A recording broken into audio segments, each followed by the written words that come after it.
다음 강연의 강사는 우리 신호섭 교수님이십니다. 신호섭 교수님은 제임스 뷰캐넌의 그 칭의의 교리의 진수, 그리고 가이 워터스의 칭의란 무엇인가, 존 파이퍼의 칭의 논쟁 등의 칭의의 교리와 직간접적으로 관련된 책들을 9권 정도를 번역을 하셨습니다. 그리고 이번에 개혁주의 전가 교리 책이 나오게 되는데, 이 책은 미국의 웨스트민스터 신학대학원의 싱클레어 퍼거슨 교수님의 지도 아래 쓰신 그 THM 논문, 원 제목은 청교도 신학에 나타난 그리스도의 순종의 전가 교리입니다. 이 책을 이번에 10번째 칭의의 교리에 관련된 책으로 직접 이 책을 논문 겸해서 이렇게 발간을 하게 되신 것 같습니다. 이제 신호섭 교수님 나오셔서 존 오웬의 칭의 교리와 역사적 중요성이라는 제목으로 강연해 주시겠습니다.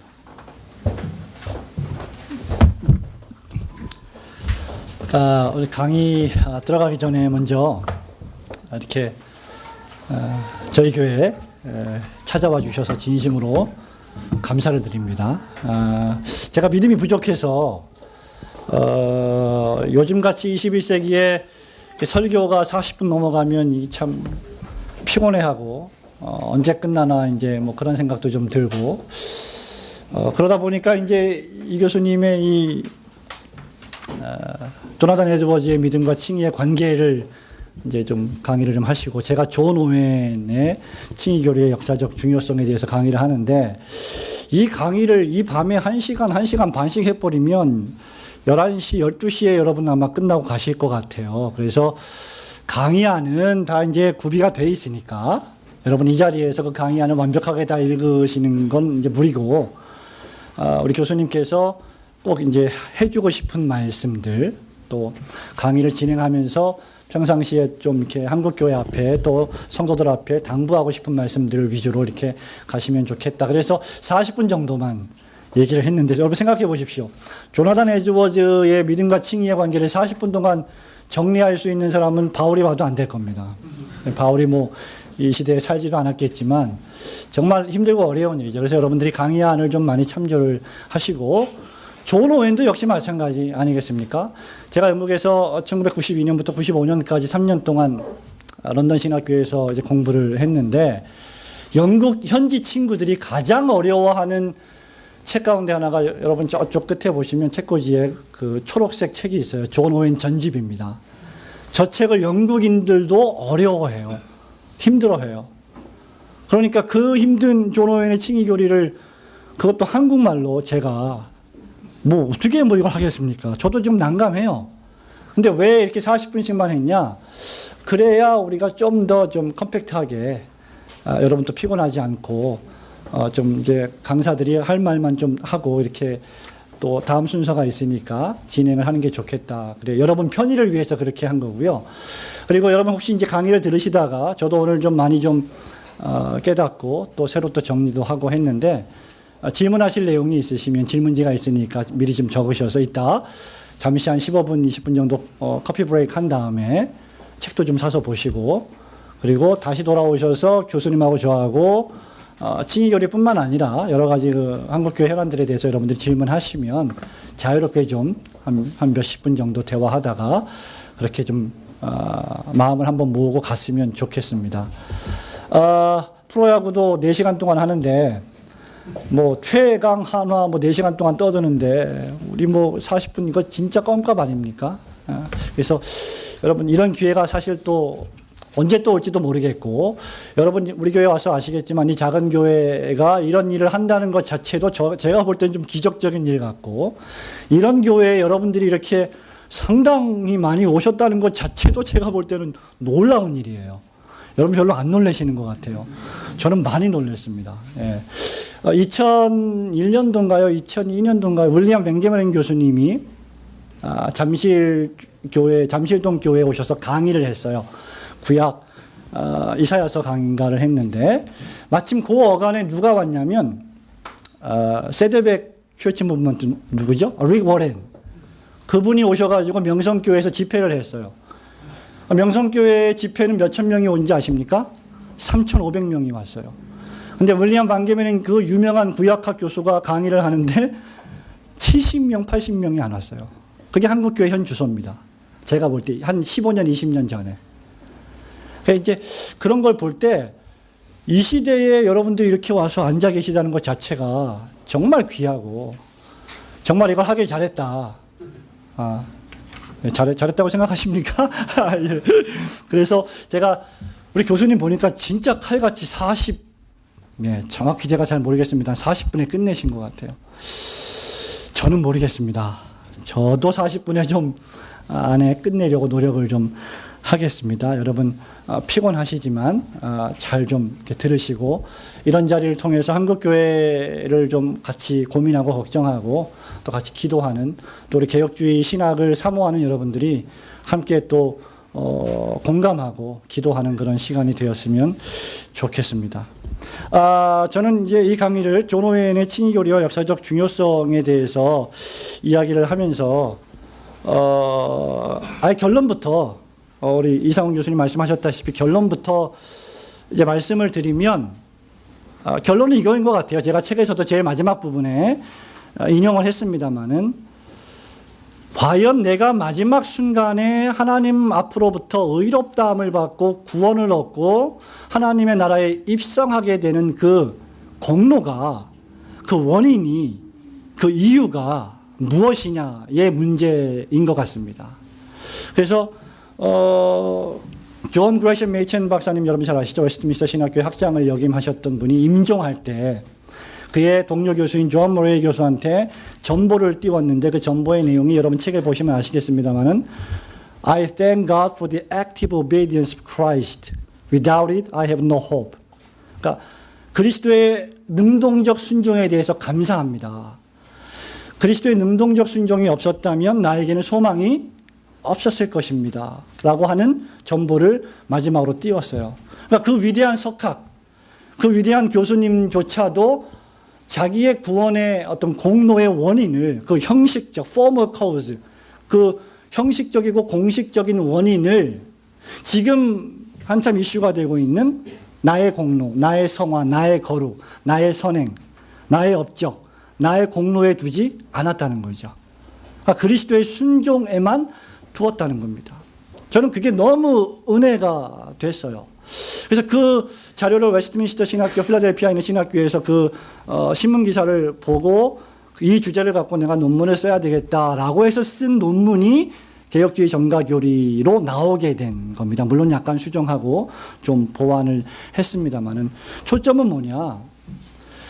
저는 아무리 생각해봐도 지금 뭐 김세윤 교수님 얘기도 나오고 엔티라이트 얘기도 뭐 나오겠습니다만은 지금 이 밤에 뭐 김세윤 교수님의 유보적 칭의론 뭐 지향하는 거 아니냐, 엔티라이트의 뭐 칭의교리에 대해서 어떻게 우리가 다 논하겠습니까만은 제가 볼 때는 한국 교회의 그 타락한 상황들, 일부 한국 교회의 지도자들의 모습들을 보면서 너무 극단적인 다른 극단으로 가고 있지 않는가.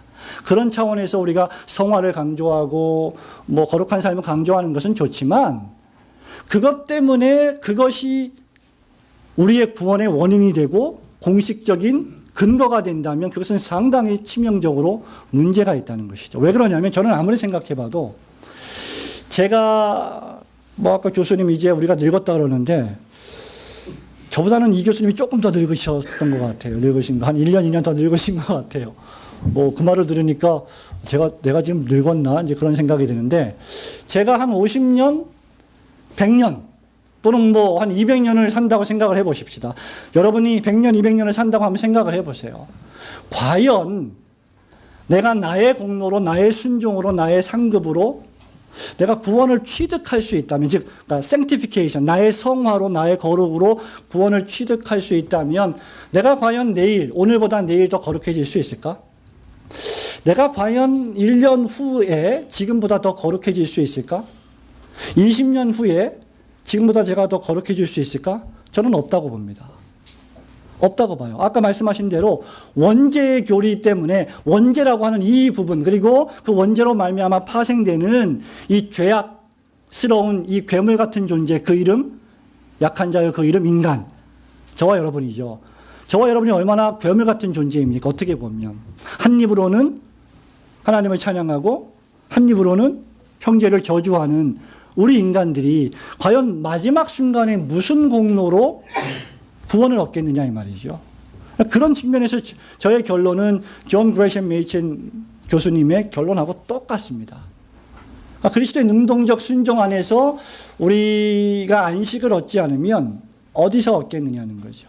근데 이제 이런 부분에서 과연 그렇다고 하면 이제 이것이 우리에게 있어서 어떤 문제들을 제기하느냐에 대한 이제 부분들이 이제 계속 나오겠죠.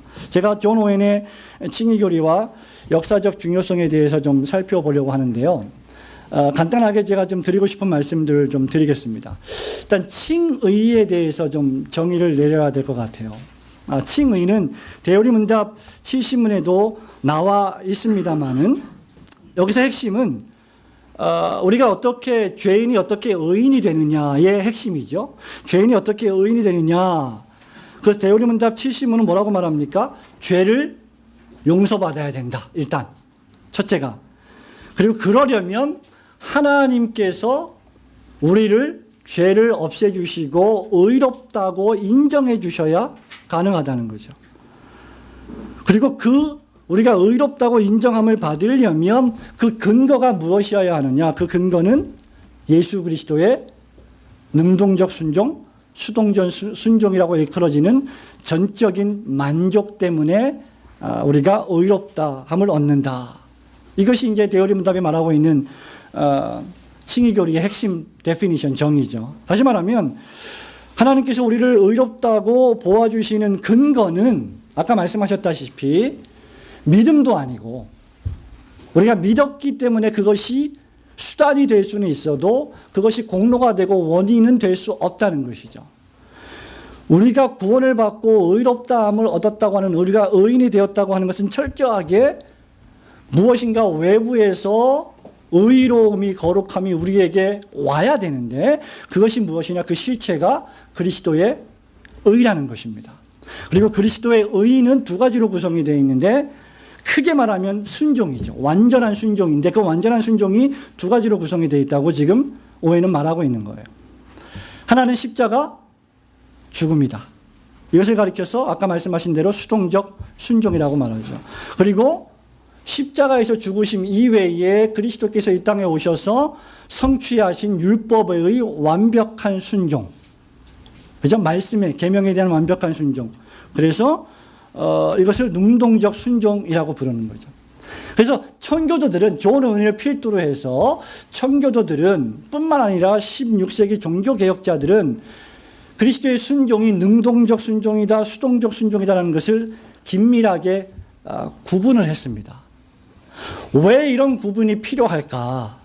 왜 이런 구분이 필요할까? 이런 구분이 필요한 이유가 무엇입니까? 알미니안주의 때문에 그렇고 세미 펠라기아니스주의 때문에 그렇고 로마 카톨릭 교회 때문에 그렇죠. 왜? 그런 사람들이 또 나오겠습니다만 율법회의론주의나 신율법주의나 마찬가지예요. 그런 사람들이 뭘 강조합니까? 그리스도의 십자가 죽음만 강조하는 거죠. 그리고 율법에 대한 능동적인 순종은 부정해버립니다.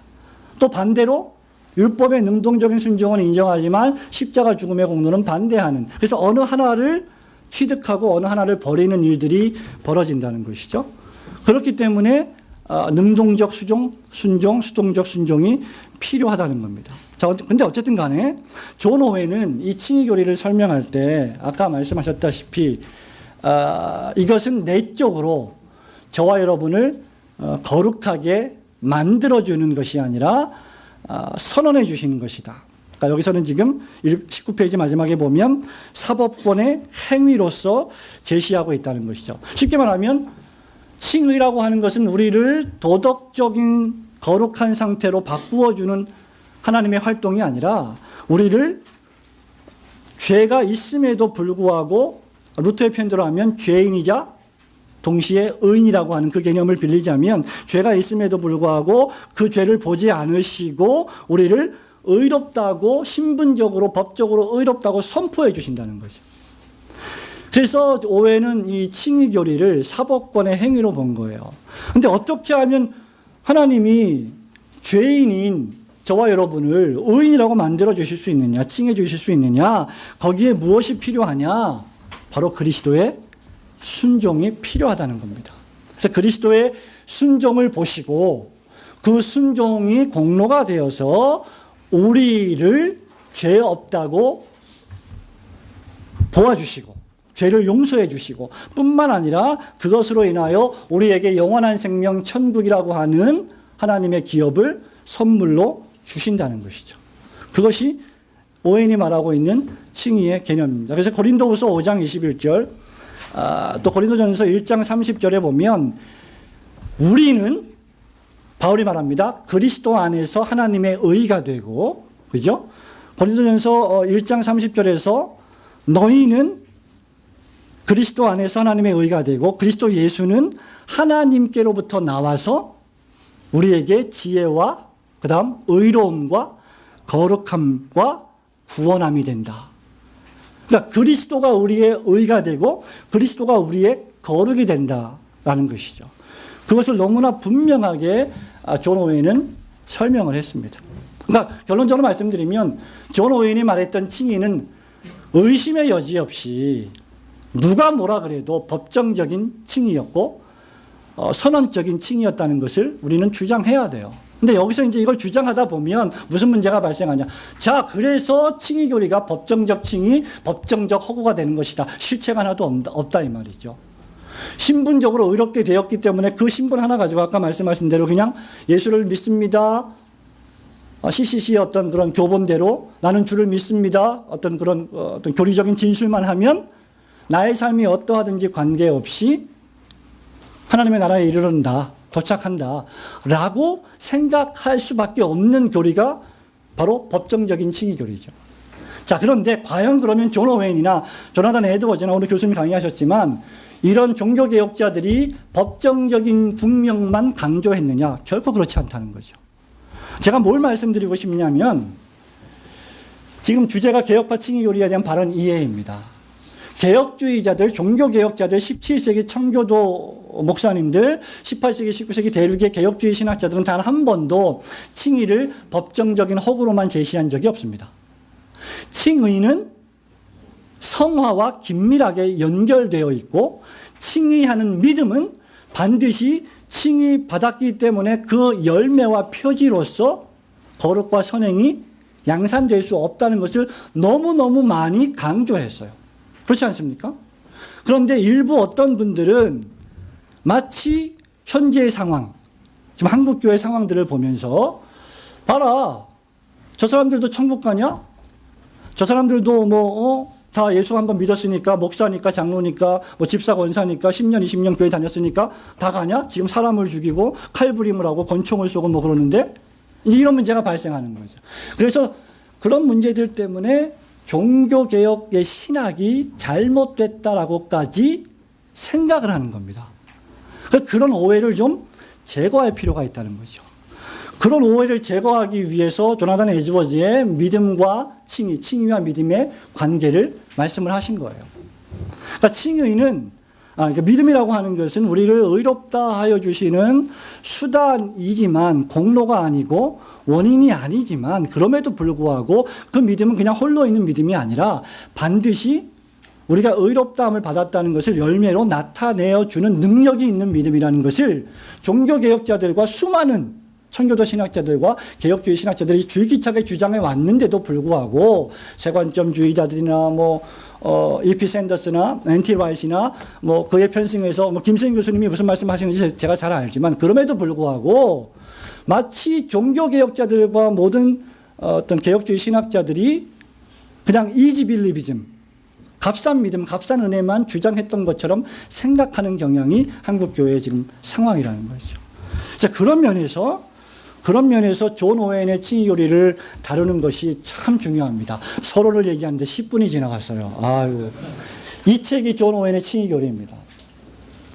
저는 우리 북에사가 자꾸 북에사밖에 없는 것 같아요. 우리 한국의 출판사가. 북에사가 이 존 오웬의 전집을 또는 존 오웬의 저기 보시면 히브리서 전집이 있거든요. 저런 전집들을 좀 번역을 해 주어서 좀 우리 한국 교회에 개혁주의를 사랑하는 분들에게 좀 도움을 주었으면 좋지 않을까. 백금산 목사님을 모셨어야 되나 좀. 그랬으면 참 좋겠습니다. 자, 그래서 어쨌든 간에 존 오웬의 칭의 교리가 중대하다고 말입니다. 저는 세 가지 중요성이 있다고 생각합니다. 첫 번째, 신학적 이유가 있습니다. 왜 우리가 존 오웬의 칭의 교리를 좀 살펴보아야 하냐. 왜냐하면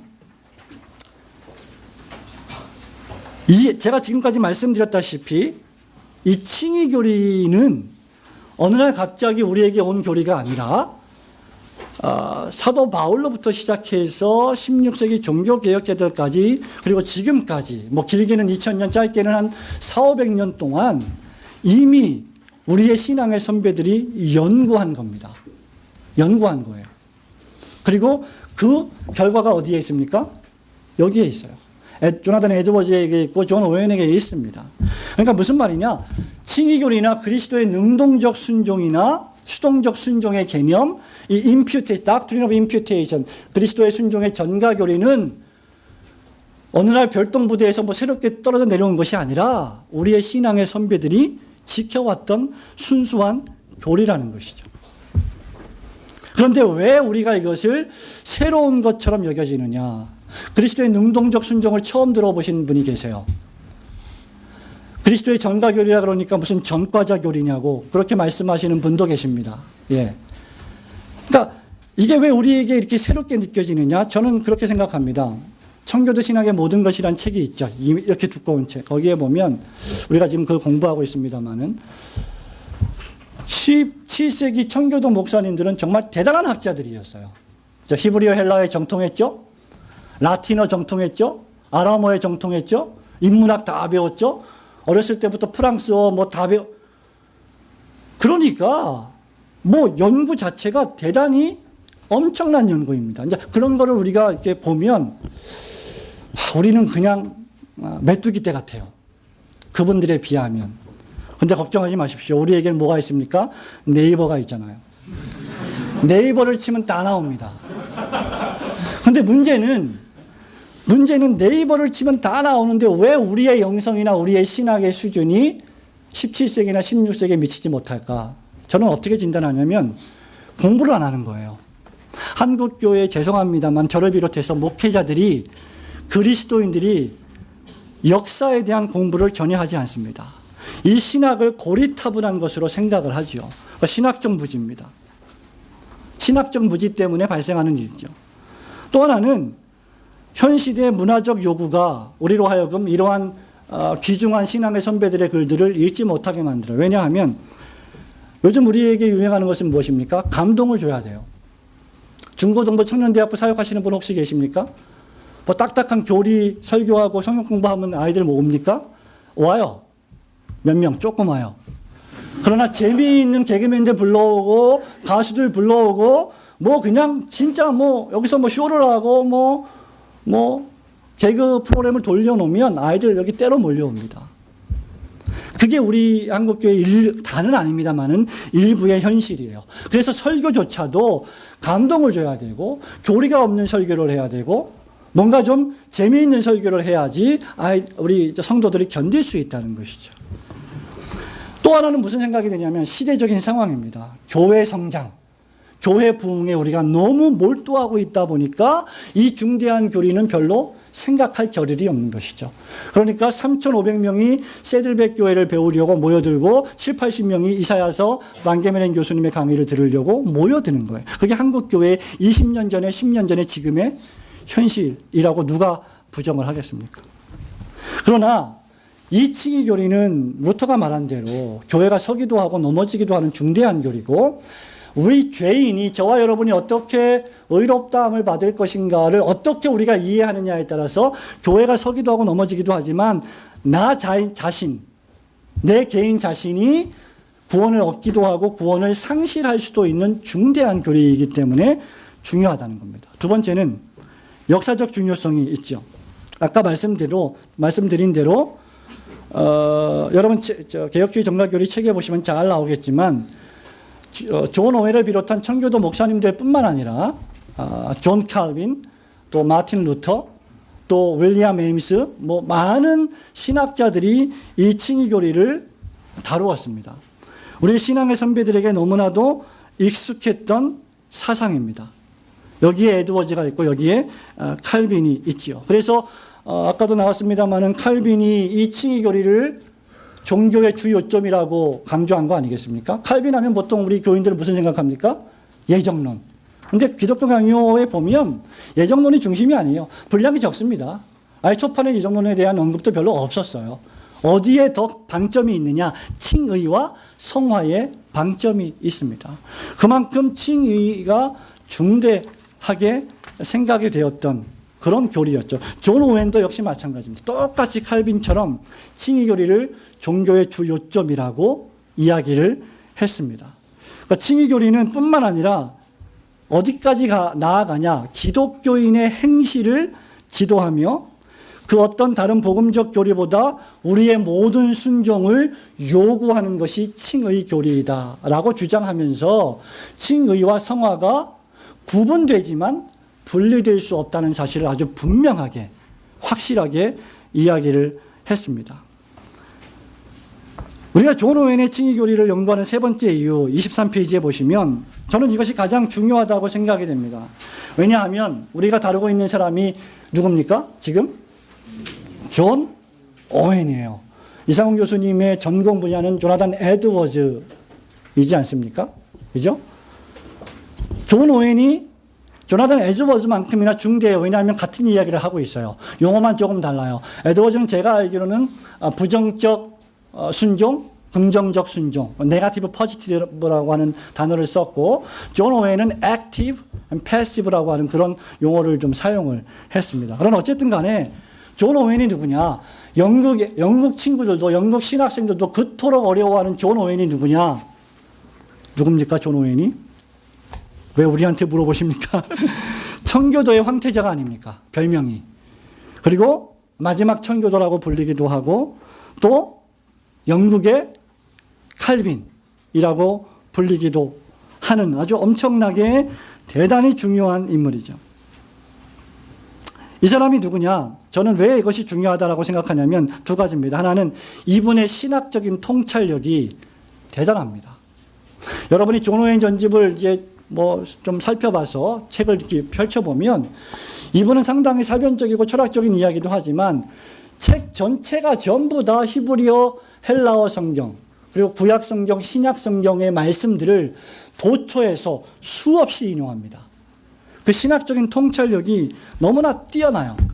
그리고 그 당시에 유행했던 로마 카톨릭주의, 그리고 알미니안주의, 소시니안주의, 그리고 신율법주의, 율법 폐기론주의도 그 당시에 있었어요. 제가 볼 때는 지금 우리한테 유행하고 있는 앤티라이트나 토마스 니콜라스 라이트나 세관점주의나 어떤 율법 폐기론주의, 신율법주의 이런 것들이 모양만 달리했을 뿐이지 16세기, 17세기에 발생했던 그 내용들이 지금 정확하게 21세기에도 재현되고 있는 거라고 봐요. 저는 다르게 볼 이유가 하나도 없습니다. 저는 여러분 강의한 보시면 알겠지만 김세윤 교수님이 그렇게 우리가 거룩하게 성화되기 전까지는 칭의가 유보적이다라고 하는 그런 뉘앙스로 이야기하는 것 자체가 리차드 백스터를 닮았다고 좀 생각이 되고 토마스 니콜라스 라이트에게 너무나 많은 어떤 강조를 두고 또 로마 카톨릭 교회의 칭의 교리를 인정하는 듯한 오해가 될 수 있는 발언이라고 저는 생각을 해요. 들으실지 안 들으실지 유명하신 분이라서 잘 모르겠습니다만은 어쨌든 신학적인 통찰력이 대단히 뛰어난 분입니다. 또 하나는 어떻게 보면 존 오웬은 대단한 학자고 철학자이고 신학자이지만 그렇다고 해서 아까 우리 이 교수님 말씀하셨지만 믿음을 단순히 지적인 동의라고만 본 사람이 아닙니다. 실제로 존 오웬은 칭의 교리를 마음으로 경험한 사람이에요. 여러분 책에 보시면 잘 나와 있습니다. 그가 어떻게 해서 청교도의 황태자로서 지식뿐만 아니라 성령의 중생사역을 통한 칭의를 경험을 했는지를 25페이지에 보시면 잘 나와 있습니다. 그 당시 위대한 설교자였던 에드먼드 칼라미의 설교를 듣기 위해서, 에드먼드 칼라미는 잘 모르시겠습니다만은 아주 훌륭한 그 당시에 유명한 설교자였어요. 그러니까 그 당시에도 좀 유명하다 싶으면 존 오웬 같은 사람도 가서 설교 들었던 것 같아요.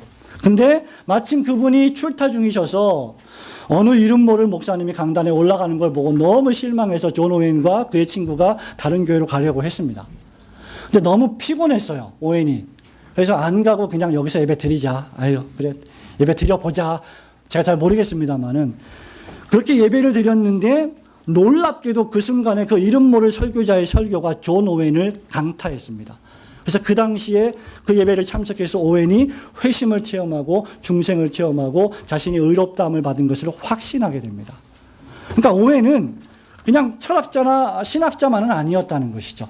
그는 중생받은 신학자였고 그는 신앙을, 믿음을 경험한 그 믿음의 능력이 무엇인지를 이해했던 사람이었습니다. 자, 그래서 저는 칭의교리에 있어서 존 오웬이 우리에게 주는 시사점이 아주 중대하다, 그렇게 생각하게 됩니다. 자, 오웬은 단순히 그냥 사변적인 철학가가 아니었고요. 그 당시에 유행하고 있었던 수많은 잘못된 사상들과 전투했습니다. 싸웠습니다. 그 대체적으로 5가지를 존 오웬이 그 당시에 칭의교리를 중심으로 싸웠는데요. 그 5가지가 무엇입니까? 첫 번째는 로마 카톨릭 교회의 행위 구원론입니다. 두 번째는 알미니안주의예요. 역시 알미니안주의도 행위 구원에 해당한다고 볼 수 있죠. 소시니안주의하고도 존 오웬은 싸웠습니다. 소시니안주의는 핵심이 무엇입니까? 간단히 말하면 그리스도의 대속을 부인합니다. 속죄사역을 부인해요. 왜냐하면 하나님은 오직 한 분이시기 때문에, 예수 그리스도는 하나님이 탄생시키신 분이고 출생하신 분이기 때문에 그분은 피조물이지, 하나님의 피조물이지 전능하신 하나님은 아니시다. 그렇기 때문에 자연적으로 그리스도의 속죄사역, 십자가 죽음, 의의 공로, 그리스도의 순종의 전가는 필요가 없게 되는 거죠. 자, 그래서 왜 존 오웬이 그리스도의 능동적 순종과 수동적 순종을 구분했는지가 나오는 거예요. 바로 이런 사람들 때문입니다. 그리스도의 속죄사역을 부인하니까, 자, 그리스도의 수동적 순종이 우리에게 필요하다. 이것을 부정하면 어디로 가느냐? 율법주의로 가는 것이다. 내가 율법을 지켜야 구원을 얻게 된다라고 가는 것이죠. 그리고 네 번째는 무엇입니까? 율법 폐기론주의. 아까 이야기한 대로 우리의 믿음을 값싸게 치부해버리는 것이죠. 방종주의로 나가게 되고, 마지막 5번째, 제가 볼 때는 지금 가장 유행하고 있는, 우리 시대에 가장 유행하고 있는 사상이 바로 신율법주의라고 생각이 됩니다. 저는 N.T. 라이트나 뉴 퍼스펙티브 온 폴, 바울신학의 세관점이나 김세윤 교수님이 어느 정도 이 선에 머물러 있다라고 생각을 합니다. 자, 여러분들 이 강의한 26페이지, 27페이지, 28페이지, 29페이지 쭉 살펴보시고요. 좀 강의안을 좀 읽어보시면 좋겠고요. 29페이지의 마지막 그 신율법주의와 리차드 백스터와의 논쟁을 좀 간단하게 이야기를 해보겠습니다. 사실 리차드 백스터는 너무나 위대한 인물 아닙니까? 그죠? 우리에게 참목자상이라고 하는 책에서 우리에게 정말 귀한 교훈을 줬는데, 이분이 그 당시에 만연했던 율법 폐기론주의의 사상이 그 당시 교회나 성도들이나 군인들에게 이렇게 퍼져 있어서, 입으로는 나는 예수를 믿어, 나는 하나님을 믿어, 나는 구원받은 신자라고 하면서 온갖 방종적이고 타락한 부도덕한 삶을 살았던 모습에 충격을 받습니다. 그래서 리차드 백스터 목사님이 이것은 우리에게 좀 뭔가 문제가 있다. 이것을 해결할 수 있는 방법은 한 가지밖에 없는데, 그리스도께서 우리를 위하여 구원을 성취해 놓으셨고, 이제 그리스도께서 성취한 그 구원을 우리가 힘입어서 그 구원을 이루어 나가야 한다. 그러므로 말미암아 우리가 십자가에서 죽으신 예수 그리스도의 십자가 죽음으로 말미암아 구원받을 수 있는 가능성이 열렸는데, 그 가능성을 나의 것으로 만들고 내가 구원을 받기 위해서는 실제로 내가 율법을 지켜내야 된다. 그래서 리처드 백스터 목사님의 이 구원론을 한마디로 요약하자면 이겁니다. 그리스도의 의도 필요하고 나의 의도 필요하다. 그래서 존 오웬은 리처드 백스터를 대단히 존경했습니다만은 그런 이유 때문에 리처드 백스터의 칭의교리는 반쪽짜리 칭의교리고 리처드 백스터의 그리스도론, 기독론은 반쪽짜리 중보자론이다라고 혹평을 하고 비난을 하게 됩니다. 자, 우리 시대와 아주 유사하지 않습니까? 저는 이것이 우리 신학도들이나 목사님들에게 또 책을 출판하는 출판사 사주들, 또 기독교 출판사를 담당하고 있는 분들에게 대단히 중요하다고 생각을 해요. 현재 지금 어떤 심각한 문제가 발생하고 있다고 해서 그것을 비난하고 정죄하고 그것을 교정하기 위해서 어디로 가냐면 중앙으로 와야 되는데, 그래서 균형을 잡아야 되는데 그 균형을 잡지 못하고 어디로 가냐면 다른 극단으로 가버리는 겁니다. 그래서 지금 율법 폐기론주의가 지금 만연하고 있고 한국교회가 예수 믿어라 구원받는다, 바로 천국 백성 된다, 헌금 많이 해라 그러면 다 구원받는다, 행위 공로 이런 사상들을 막 가르치다 보니까 이렇게 추락이 됐다. 그러니 이제는 뭘 강조해야 되느냐? 성화를 강조하고 거룩을 강조해야 된다라고 나아가는 거죠. 거기까지 가면 좋지만 어디까지 가냐? 그렇기 때문에 성화가 거룩한 우리의 삶과 그리스도를 향한 순종이 마지막 날 우리의 구원의 공로가 된다라고까지 주장하게 된다는 거죠. 아닌 것 같지만 우리의 칭의가 종말 때까지 유보되어 있다라고 하면 결국은 뭐냐? 우리가 그 순종을 이루어내야만 구원을 받는다는 것이 되는 거죠. 우리도 똑같습니다. 아무도 거룩함이 없이는 주를 볼 수 없다라고 분명히 사도 바울이 말하고 있습니다. 그래서 우리는 거룩을 추구해야 되고 완전함, 그리스도의 완전함에 나아가야 돼요. 그럼에도 불구하고 이렇게 거룩을 추구하고 완전함으로 나아가는 것은 그리스도께서 우리를 의롭게 해주셨기 때문에, 완벽하게 의롭게 해주셨기 때문에 그 은혜의 공로로 말미암아 내가 그것을 지켜낼 수 있는 것이지, 이것을 지켜내야만 구원의 원인이 될 수는 없다는 것을 우리는 좀 생각해 볼 필요가 있다는 거죠. 그래서 리처드 백스터가 왜 이렇게 나아갔느냐? 다른 극단으로 나아간 거예요. 왜 백스터 목사님이 여기까지 나아갔느냐는 31페이지 인용 문구의 마지막 부분에 첫째로 뭐 이런 내용들이 쭉 있습니다. 그리고 그가 만난 사람들은 초등학교, 중학교에서도 선생님들이 전부 다 무식했고 그 당시에 부도덕했고 술 주정뱅이들이었고 누가? 다 예수 믿는다는 사람들이, 다 교회에 나간다는 사람들이, 이런 사람들이었기 때문에 점점 그리스도의 의만이 아니라 신자의 의도 필요하다, 구원의 조건으로서 이렇게 나아가게 된 겁니다. 그래서 이 백스터 목사님 때문에 17세기 영국 청교도가 상당히 심각하게 분열되기 시작을 하죠.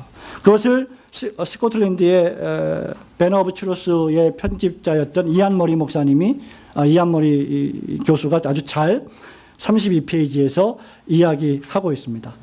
자, 왜 이런 현상들이 발생하느냐? 결국은 뭡니까? 법정적인 칭의 때문이에요. 법적으로 우리가 의롭게 되었다고 하면 우리가 무슨 삶을 살아도 관계없이 우리는 천국 갈 것이 아니냐. 그것이 종교개혁자들의 법정적인 칭의 개념 아니냐라고 하는 걱정 때문이죠. 그런데 그렇지 않다는 겁니다. 수없이 종교개혁자들과 청교도들이 주장했던 내용은 그런 내용이 아니었고, 참된 칭의가 참된 성화를 낳는다고 끊임없이 이야기했고, 칼빈도 기독교 강의에서 수없이 그것에 대해서 강조했고, 칭의교리만큼이나 상당한 분량으로 성화를 설명해 놓았고, 종말을 살아가는 그리스도인의 삶의 자세에 대해서 얼마나 많이 칼빈이 이야기하고 있습니까? 그러니까 개혁주의자들이 결코 성화를 무시하지 않았다라는 것을 좀 말씀드리고 싶습니다. 자, 마지막으로 21세기를 위한 몇 가지 좀 적용점과 교훈을 좀 말씀드리고 마치겠습니다. 자, 21세기도 과연 칭의교리를 우리가 생각해 봐야 하느냐? 그렇습니다. 당연합니다. 16세기, 17세기에는 우리 개혁주의자들이 누구와 싸웠습니까? 로마 가톨릭 교회의 행위구원과 싸웠어요. 알미니안주의자가 있었습니다. 그죠? 소시누스주의자들이 있었죠. 그 당시에도 존 커튼을 위시한 어떤 율법 폐기론주의자들의 경향을 보이는 사람들이 많이 있었어요. 근데 저는 제임스 뷰캐넌 박사가 잘 지적했듯이 21세기에도 여전히 그러한 사상들이 형태만 달리할 뿐 출현했다. 그것이 뭐냐면 바울 신학의 세 번째이에요. 제임스 던, E.P. 샌더스, 토마스 니콜라스 라이트가 전부 그 얘기를 하고 있습니다. 저도 이제 뭐 토마스 니콜라스 라이트에 대해서 별로 이야기하고 싶지 않아요. 박재영 교수님이 하실 거니까. 총신대학교에 저는 기대하고 있습니다만은 이분은 상당히 모호하게 글들을 애매모호하게 써요. 그래서 존 파이퍼, 죄송합니다. 존 파이퍼 목사님이 칭의 논쟁, The Future of Justification이 제목인데 이 책을 쓰면서 앤티라이트를 신랄하게 비판을 했죠. 제가 이 책을 번역하다가 머리털 빠지는 줄 알았어요. 왜? 애매모호하게 쓰니까 파이퍼 목사님도 어떻게 합니까? 애매모호하게 비판을 할 수밖에 없어요. 그렇지 않습니까? 너무나 애매해요. 그리고 제임스 패커의 말을 인용하면서 이승구 교수님 책을 보면 제임스 패커의 말을 인용하면서 자, 패커가 말을 하기를 바울 서신에 보면 전가라는 단어가 없다. 그러니까 우리는 전가라고 하는 교리를 바울 신학에서 끌어오기가 사실은 용어적으로 볼 때 쉽지 않다라고 하는 말을 그대로 차용을 해서 봐라, 패커도 그렇게 말하지 않았느냐. 그러니 바울 신학의 바울 서신에는 전가라는 개념은 존재하지 않는다. 뭐 이렇게 얘기를 해요. 어떡하겠어요, 그거를. 그렇다고 하는데. 이런 것들이 지금도 우리 시대의 한국교회에 만연하고 있는 것이고, 값싼 은혜, 성화를 강조하는 그런 경향들이, 그래서 그것을 마치 구원의 조건인 것처럼 생각하는 경향들이 지금 21세기에도 17세기와 별다른 차이점 없이 있다는 거죠. 그렇기 때문에 칭의교리를, 전통적인 칭의교리를 여러분들이 좀 연구하고 공부할 필요가 있다는 겁니다. 두 번째는 아까도 말씀드렸지만 지금 우리 시대에 가장 화두가 되는 것은 통합이에요. 연합이고 통합입니다. 함께 하자. 뭐 그렇게 분열되냐. 한국교회 분열의 주범은 교리요, 교파요, 어떤 신학적인 고백이요, 이런 것들 아니냐? 그런 것들 다 없애버리자. 그래서 우리 하나로 만들자. 제가 볼 때는 그런 것들이 없었다면 정통 개신교회나 종교개혁은 존재하지 않았습니다. 교리 때문에, 신앙 고백 때문에 참다운 교회들, 진실한 그리스도의 교회들이 이제까지 보호되고 순수하게 명맥을 유지해 오고 있다고 저는 생각을 합니다.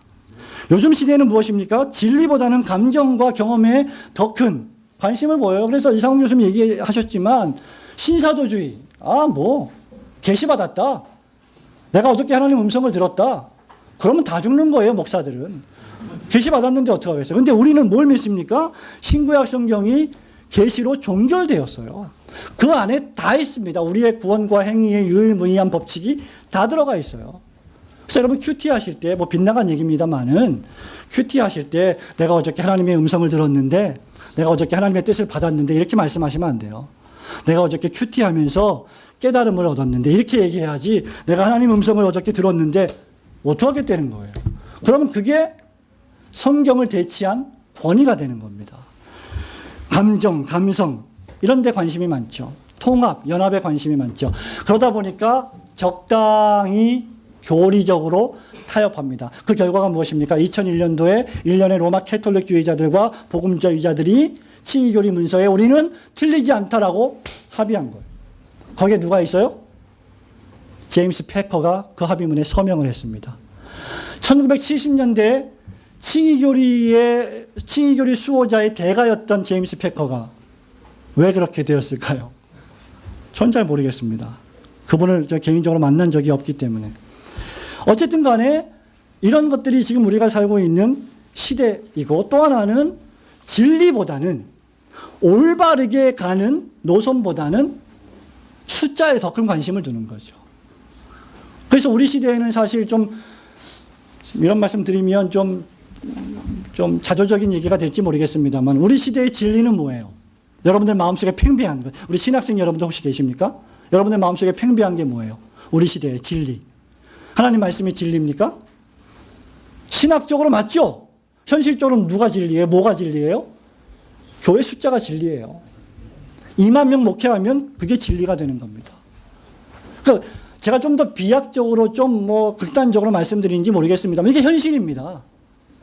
그래서 여러분들이 우리가 숫자가 작다고 해서 교회가 얼마 안 모인다고 해서 그런데 너무 관심 두지 말라 이 말이죠. 저는 두려워요. 2만 명 목회하시는 분들이 과연 그 2만 명에 대한 영혼에 대한 책임을 나중에 주님이 물으실 때 어떻게 대답을 할까? 저는 살떨립니다. 지금 저희 교회 몇십 명 되는 영혼도 제가 어떻게 책임을 못 져갖고 지금 우왕좌왕 분주하게 있는데 어떻게 몇천 명을, 몇만 명을 어떻게 목회를 하겠습니까? 물론 그렇게 할 수 있는 방법들도 있습니다. 예, 건설적으로 존 메가더 목사님처럼 장로님들이 다 신방하고 정말 철두철미하게 개혁주의적으로 목회하시는 분들도 계시죠. 쉽지 않은 일입니다. 한국적인 상황 속에서. 세 번째는 오웨는 정통주의의 변호자였습니다. 우리는 우리 개혁주의자들이 좀 더 우리 영어로 좀 하면 어그레시브 할 필요가 있다고 생각을 합니다. 좀 더 강경해질 필요가 있다고 생각을 해요. 지금은 눈치 봐서 말을 못해요. 감히 누구 김세윤 교수님에 대해서 뭐라고 말을 합니까 우리가. 한마디 하면 융단 폭격이 그냥 전 세계적으로 네가 뭘 얼마나 잘났느냐부터 시작해서 감당이 안 되는 거예요. 그러나 오웨는 그런 것을 두려워하지 않았습니다. 알미니안주의자, 로마 카톨릭주의자, 소시네스주의자, 율법 폐기론주의자, 심지어 같은 동역자 안에 있었던 리차드 백스터가 잘못된 길을 갔을 때는 과감하게 틀렸다. 바울이 베드로를 책망했던 것처럼 그렇게 이야기했어요. 한국적인 정치 상황에서 또는 신학대학원에서, 신학교에서, 교회적인 상황에서 그렇게 얘기할 수 있는 개혁자가 얼마나 있겠습니까? 우리 기도하자 이거죠. 그렇게 될 수 있도록. 자, 더 말씀드리기가 어렵습니다. 네 번째, 두 가지만 더 말씀드리겠습니다.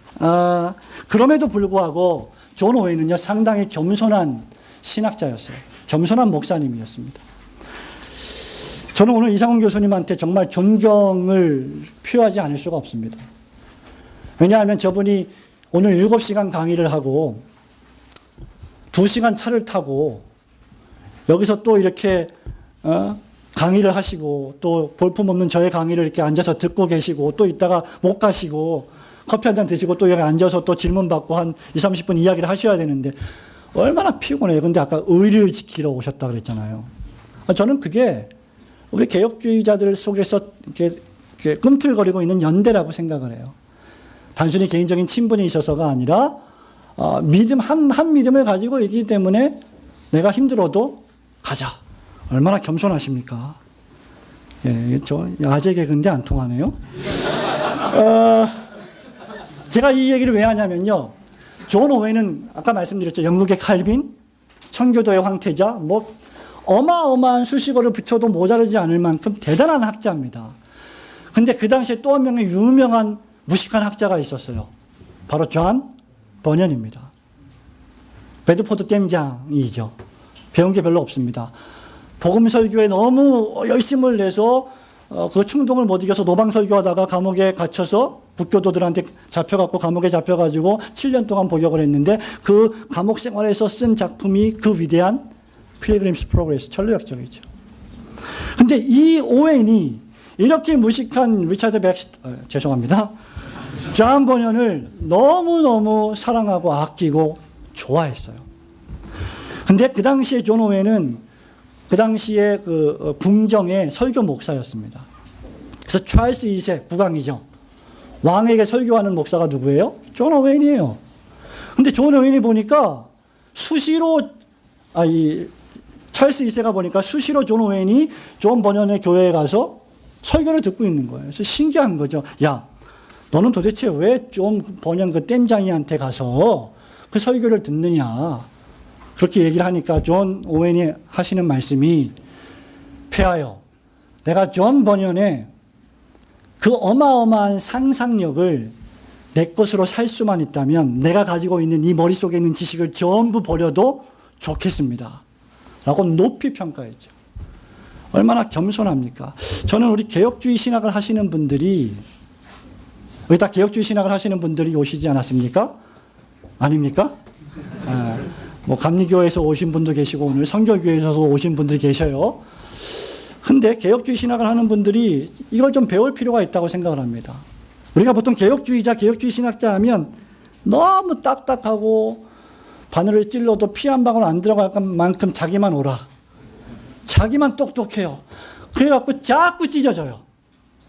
이게 우리가 좀 시정해야 될 가장 큰 문제 가운데 하나입니다. 지금 인문학을 강조하고 지금 자유주의 신학을 강조하고 그리고 율법 폐기론주의에 맞서서 신율법주의를 대단히 강조하고 있는 이런 경향 속에서 우리 개혁주의 신학자들이 좀 겸손하게 연대할 필요가 있다. 각계 전투를 하는 것도 좋지만 우리 백금산 목사님 부흥가 개혁사 대단히 중대한 일을 지금 하고 계시고 김남준 목사님도 역시 마찬가지이지만 저는 좀 아쉬운 게 우리 이런 분들이 좀 연대해서 한국교회의 미래를 위하여 한국교회 전체를 위하여 교리 연구도 좀 하고 그래서 성경공부 교리서도 좀 만들어내고 그렇게 해서 개혁주의 신학을 후대에게 전수하지 않으면 제가 볼 때는 10년 20년 후에 이 예배당에 청년들이 주일학교 아이들이 없을 거라고 생각을 합니다. 그래서 심각한 문제라고 생각을 해요. 그래서 우리가 좀 더, 이 오웬의, 이 겸손을 배워서 좀 겸손해지자. 마지막. 자, 이 칭의교리와 성화의 상관관계에 대해서 우리는 이렇게 믿습니다. 칭의교리는 반드시 성화라고 하는 거룩한 열매를 맺는다. 그리고 성화라고 하는 거룩한 열매는 그럼에도 불구하고 우리가 구원을 받는 공식적인 원인이 되지 않는다. 우리가 구원받고 우리가 의롭다함을 받는 가장 유일한 공식적인 원인은 전가라고 하는 수단으로 말미암아 우리에게 오는 예수 그리스도의 완벽한 순종에 있다. 그리고 그 순종을 받은 사람은 그걸 그냥 받는 것이 아니라 구원의 서정 안에서 성령님이 역사하시는 중생, 회개, 믿음 이런 구원의 서정 안에서 그것을 받는 것이기 때문에 그 안에는 그리스도와의 연합이 있기 때문에 칭의는 그리스도와의 연합 안에서 발생하는 것이기 때문에 절대로 성화와 뗄래야 뗄 수 없는 관계에 있다. 그러므로 우리는 구원을 얻기 위하여 또는 마지막 날에 우리의 순종과 우리의 거룩을 구원의 원인과 이유로 제시하기 위하여 그리스도께 순종하는 것이 아니라 의롭다함을 받았기 때문에 그 의의 공로가 너무나 막중해서 우리는 최선을 다하여 순종한다. 그것이 저의 결론입니다. 2001년도에 여러분 이 책 아시죠? 칭의론 논쟁이라는 책을 제가 처음 번역했는데 이 필립 입슨 목사님이 한국에 2002년도에 오셨어요. 2002년도에 오셔가지고 제가 모시고 강북강변도를 막 이제 밤에 집회 끝나고 가는데 2002년도에 뭘 했습니까, 여러분? 우리나라? 월드컵을 했죠. 그러니까 웰컴 투 코리아 딱 있는 거예요. 그러니까 필립 입슨 목사님이 나를 웰컴한다고. 한국에 내가 온 걸 참 환영하는구나. 아주 조크를 하시면서 그렇게 갔던 기억이 나는데 여러분 이 칭의론 논쟁을 이제 책을 쓰고 번역을 하면서 목회와 신학 2001년 6월호에 인터뷰를 했어요. 그 인터뷰 내용이 제가 지금 말씀드리려고 하는 내용과 똑같습니다. 오늘 이 강연에 준비하는 게 사실은요, 피곤한 일입니다. 우리 교수님도 피곤하시지만 제가 괜히 강의한다 그랬어요. 강의도 못하는 사람이 박영동 교수님하고 이승구 교수님 초청했는데 스케줄이 좀 안 맞아가지고 축하한다고만 말씀을 하셨어요. 근데 성가시고 힘든 일입니다. 근데 우리 교회 장로님 계시고 집사님 계시고 성도님들 오늘 오셔서 봉사하시는데 이거 구원받으려고 하십니까? 이거 왜 하십니까? 이거 성가신 일. 개척교회가 이거 왜 해요? 저 이런 말씀 드리고 싶어요. 마지막으로. 하나님이 우리에게 주신 은혜가 너무나 막중하기 때문에 그리고 이 오직 그리스도로 말미암는 의의 정가로 말미암는 구원이 너무나 크기 때문에 이것에 대해서 우리가 우리의 믿음의 행위로서 나타내지 않느냐. 구원에 감격한 그 은혜로 말미암아 우리가 이 일을 하는 것이 아니냐. 그래서 우리는 아무 조건 없이 대가 없이 공로 없이 이 일을 하고 있는 거죠. 여러분이 받으신 교제, 드신 간식 뭐 전부 다 그리스도의 순종의 결과입니다. 뭐 다른 말을 뭐 하겠습니까? 근데 우리가 왜 그렇게 해야 되느냐 이거죠. 마지막으로 이 말씀을 드리고 싶습니다. 하나님께서 우리가 진리의 계명을 지키고 수고하는 것을 그 어떤 것보다 좋아하시기 때문이죠. 그리고 그것만이 지금 교회의 영광을 회복하는 유일한 길이며 우리가 이 칭의교리의 기초에서 순종이라고 하는 열매를 맺는 것이야말로 오늘날 교회가 참되게 부흥하는 유일한 길이라고 저는 믿기 때문입니다. 감사합니다.